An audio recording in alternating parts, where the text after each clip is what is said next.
Baik, di video ini kita akan membahas tentang perlengkapan apa yang dibutuhkan untuk menjadi seorang fasilitator outbound.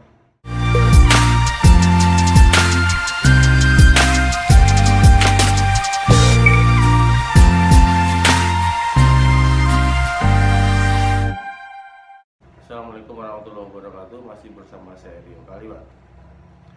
Kawan-kawan, saudara-saudara, sahabat Kaliwatu, mungkin Anda punya cita-cita untuk menjadi seorang fasilitator, yang lebih spesifiknya menjadi seorang trainer di kegiatan yang berbentuk atau outbound training bentuknya.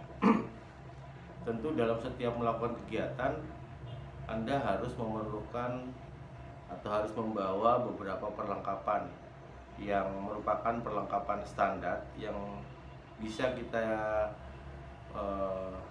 miliki atau kita penuhi dari benda-benda yang memang sudah ada di sekitar kita. Dalam setiap kegiatan outbound training itu biasanya seorang fasilitator dituntut untuk selalu siap dalam setiap situasi, dalam setiap kondisi ketika dia berhadapan dengan tamunya atau dengan kliennya. Dia harus bisa menciptakan sebuah suasana yang menyenangkan, kemudian suasana belajar yang kondusif, dan itu akan berujung pada tercapainya tujuan dari kegiatan outbound training yang diinginkan oleh tamu atau klien Anda. Untuk bisa mencapai tujuan dari kegiatan yang diinginkan oleh pihak tamu atau pihak klien, salah satu aspek yang penting dan harus kita penuhi sebagai seorang fasilitator adalah kita harus memiliki beberapa perlengkapan peralatan di luar kegiatan. Artinya perlengkapan yang memang pribadi kita siapkan untuk membantu proses kegiatan kita selama ada di lapangan, baik indoor maupun di outdoor. Nah, kita akan bahas perlengkapan-perlengkapan apa saja yang harus Anda bawa dalam sebuah kegiatan outbound. Alat yang pertama adalah Anda harus membawa fluid. Mengapa? Fluid di lapangan itu digunakan untuk mengkomunikasikan atau memberi frame waktu kepada para peserta. Semisal Anda akan memberi tanda untuk peserta itu berkumpul kembali setelah dia break makan siang atau dia cafe break di lokasi kegiatan, tanpa harus kita berteriak, tanpa kita harus berkali-kali memanggil, karena dengan fluid itu akan terasa lebih efektif. Jadi fluid adalah merupakan salah satu peralatan yang mutlak dimiliki dan dibawa oleh seorang fasilitator. Yang kedua adalah name tag atau ID. ID card ini gunanya untuk para peserta itu tahu bahwa kita memang dari pihak IO-nya atau pihak provider kegiatan outbound-nya, dimana di situ sudah harusnya tercantum ada foto kita, ada nama kita, kemudian logo perusahaan. Nah, untuk masalah desain itu di setiap perusahaan atau di setiap provider outbound itu memiliki ciri khasnya masing-masing. Jadi untuk kreasi desain ini kita serahkan kepada masing-masing. Alat berikutnya yaitu kita harus selalu membawa alat tulis. Yang pertama adalah ballpoint. Ini untuk menulis, siapa tahu nanti di tengah lapangan kita membutuhkan untuk menulis misalnya nama kelompok atau nama salah satu anggota. Yang kedua adalah papan dada ini, plus sekaligus dengan kita juga harus menyiapkan kertas. Tujuannya adalah ketika nanti di lapangan barangkali ada beberapa simulasi kegiatan yang memang membutuhkan kertas gitu, dan juga kita membutuhkan untuk menulis scoring dari sebuah simulasi dan sebagainya. Ini alat tulis. Lalu berikutnya juga masih alat tulis yaitu spidol. Spidol ini gunanya untuk ketika kita sedang fasilitasi itu mungkin kita perlu menulis sesuatu di papan. Jadi biasanya di tempat latihan kita yang indoor atau tidak juga untuk kemungkinan bisa juga kita lakukan di outdoor, kita membutuhkan untuk menulis sesuatu dan menjelaskan sesuatu kepada pihak peserta lewat bahasa tulis. Kemudian berikutnya yang tidak kalah pentingnya yaitu multi tools. Jadi multi tools ini sifatnya ada kebetulan ini kita punya satu merek tertentu ya, Victorinox. Ini ada pisaunya, jadi kemudian ada screwdriver, ada obeng jadi untuk membuka sesuatu. Alat ini gunanya nanti ketika di lapangan barangkali kita perlu memotong sesuatu, memotong tali barangkali, atau perlu merapikan perlengkapan peralatan game yang mungkin terlalu panjang lah, harus kita potong demikian, atau kita harus menandai sesuatu. Nah, kita perlu alat seperti ini. Jadi multi tools seperti pisau Victorinox seperti ini wajib harus kita bawa. Kalaupun tidak ada, minimal kita harus membawa pisau cutter. Alat berikutnya yaitu pengharum. Mengapa? Kan kita akan berhubungan dengan peserta nih, kan nggak mungkin pada saat kita berdekatan dengan peserta bau badan kita tidak enak, akan sangat mengganggu proses interaksi kita dengan pihak peserta. Nah, supaya hal itu tidak terjadi, saya sarankan Anda untuk membawa dalam tas kecil Anda yaitu pewangi badan atau parfum. Dan tidak harus yang mahal sih, karena di pasaran saya lihat orang menjual parfum juga dengan yang mililiter itu murah. Yang penting jangan sampai bau badan Anda yang tidak sedap itu mengganggu proses Anda ketika Anda memfasilitasi orang dalam sebuah kegiatan. Berikutnya yang juga tidak kalah pentingnya adalah kacamata. Ya. Kenapa kacamata? Nah, ketika kita berkegiatan di outdoor, sudah barang tentu kalau dalam suasana yang tidak hujan, pastinya sinar matahari akan sangat menyilaukan. Memang pada beberapa situasi, pada beberapa klien itu terasa tidak sopan kalau kita menggunakan kacamata dan menutup mata kita, karena rasanya terasa tidak sopan kalau kita tidak eye contact dengan pihak peserta. Ya, ini cuman alat tambahan saja, biasanya buat fashion sih, buat para fasilitator biar kelihatan keren. Karena menjadi seorang fasilitator itu tuntutannya harus keren gitu. Anda tidak bisa sembarangan, nanti tamunya jadi nggak nyaman gitu. Nanti ada video lagi yang akan saya bahas tentang bagaimana Anda berpenampilan menjadi seorang fasilitator. Baik, perlengkapan selanjutnya yaitu kita juga perlu membawa penggaris kecil di dalam tas perlengkapan kita. Kenapa? Penggaris ini nanti gunanya untuk kita mungkin kita perlu menggaris sesuatu, mungkin untuk memotong kertas atau barangkali untuk alat bantunya kita perlu garisan.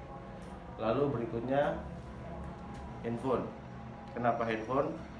Pada saat kita berkegiatan tentunya ada momen-momen yang bisa kita ambil sebagai dokumentasi. Kan kita juga nggak mungkin pada saat kita memfasilitasi peserta kita memotong-motong kamera besar gitu. Nah, kan saat ini teknologi seluler handphone itu sudah canggih, pixel kameranya sudah mulai bagus. Jadi handphone salah satunya digunakan untuk mengambil dokumentasi. Yang kedua, handphone juga harus digunakan dan perlu dibawa karena ini untuk komunikasi dengan tim kita yang lain gitu.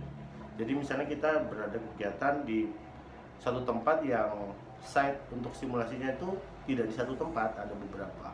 Nah, untuk memudahkan komunikasi di lapangan, kita perlu sebuah alat komunikasi. Bisa handphone, bisa juga handy talkie atau HT.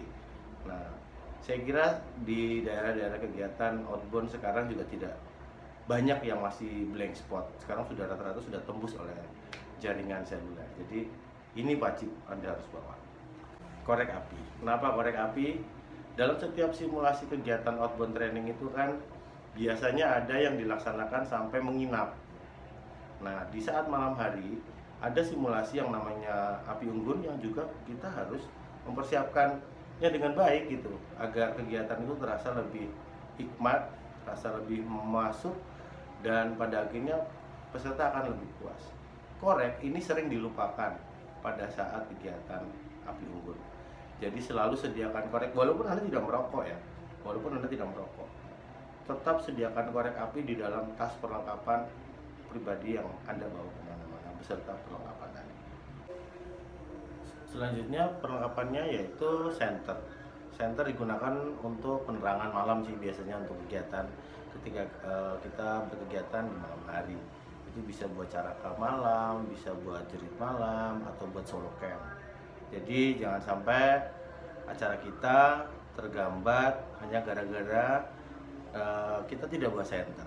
Ini harus jadi perlengkapan pribadi fasilitator. Perlengkapan yang berikutnya yaitu permen. Nah, ini kenapa permen? Permen ini kita kan berkegiatan sering bicara ya, sering ngomong, kan akan tidak nyaman saat kita bicara dengan fasilitator, dengan pihak peserta, maaf, dengan peserta jarak dekat, terus bau mulut kita itu tidak enak. Jadi cobalah untuk membawa permen yang rasanya mint, jadi untuk menyegarkan mulut kita. Atau mungkin Anda punya penyegar mulut, biasanya di apotek atau di toko-toko obat dijual. Kalau saya sih biasanya bawa permen. Dan alat yang terakhir yaitu kotak P3K. Kotak P3K ini bisa berupa obat-obatan ya, obat-obatan standar.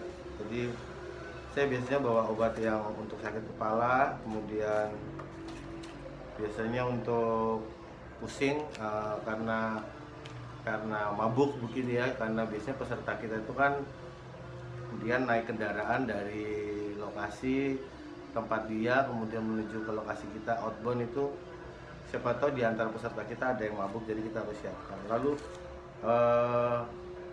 obat yang buat diare ya, diapet atau itu seperti itu. Jadi biar peserta kita nyaman, mungkin karena makanan hari itu tidak pas di perutnya, akhirnya dia buang airnya tidak normal gitu.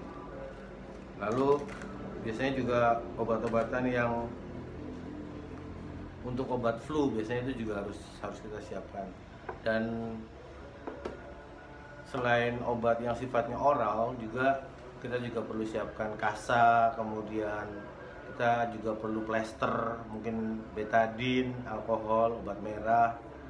Ya memang nggak usah yang besar sih kemasannya, cari yang kecil, yang ringkas, jadi bisa kita taruh di tas kecil kita, tas yang mana-mana kita bisa bawa. Jadi mungkin pada saat kita melakukan kegiatan secara tidak sengaja, peserta kita karena terlalu dia excited dengan kegiatan, dia terjatuh, jadi mungkin lecet dan sebagainya, bisa kita on the spot langsung bisa kita tangani. Lalu biasanya juga kita juga perlu membawa minyak angin ya, biasanya minyak tawon atau minyak kayu putih, demikian gitu. Itu banyak gunanya, jadi mungkin untuk ngurut kaki atau tangan peserta kita yang keseliut dan sebagainya, itu juga berguna sekali untuk menghangatkan badan juga. Mereka juga yang mungkin biasanya sih yang berusia, peserta kita yang berusia lanjut itu, mereka suka bahasanya masuk angin, jadi kita harus siapkan itu ya untuk prepare bagus, saya pikir demi kenyamanan mereka juga. Baik, mungkin itu sedikit yang bisa saya sampaikan tentang apa saja perlengkapan. Oh ya, satu lagi, ini jam tangan. Jam tangan ini berguna untuk memberikan tanda waktu dan kontrol kita terhadap jadwal atau rundown yang sudah kita sepakati dengan pihak tamu. Karena ketepatan waktu dalam setiap pelaksanaan kegiatan outbound training itu memegang peranan penting atas kesempurnaan pelayanan kita kepada pihak klien. Kan rasanya akan menjadi sangat tidak nyaman kalau waktu yang sudah kita buat di dalam alur itu dia molor gitu. Nah, tentunya tamu akan merasa bahwa kita orangnya ngaret gitu, tidak komitmen dengan waktu. Jadi jam tangan ini usahakan yang memiliki stopwatch ya, kemudian tetap upayakan yang waterproof. Jadi karena kita outbound berkegiatan sering di luar ruangan, tentunya cuaca kita tidak bisa prediksi, apalagi di saat-saat musim hujan itu jam tangan kita itu harus yang benar-benar tahan air. Atau barangkali ketika Anda berkegiatan, Anda berhubungan dengan air sungai, mungkin juga Anda melakukan simulasi itu di kolam renang, jadi mau nggak mau jam tangan ini pasti akan terkena air. Jadi upayakan jam tangan itu harus yang waterproof, tahan air, bukan anti air ya. Kalau anti air nggak bisa. Demikian teman-teman, kawan-kawan fasilitator, atau mungkin Anda yang ingin menjadi seorang fasilitator outbound yang baik, perlengkapan yang sudah saya jelaskan tadi usahakan Anda bawa, Anda siapkan secara pribadi. Jangan sampai kegiatan Anda di lapangan itu menjadi tidak berjalan secara maksimal hanya gara-gara salah satu dari barang yang Anda harus bawa itu tidak ada di dalam tas perlengkapan Anda. Ini demi Anda, demi klien Anda juga, supaya kegiatan kita menjadi semakin sempurna dan pelayanan kita menjadi semakin prima. Terima kasih kawan-kawan. Assalamualaikum warahmatullahi wabarakatuh.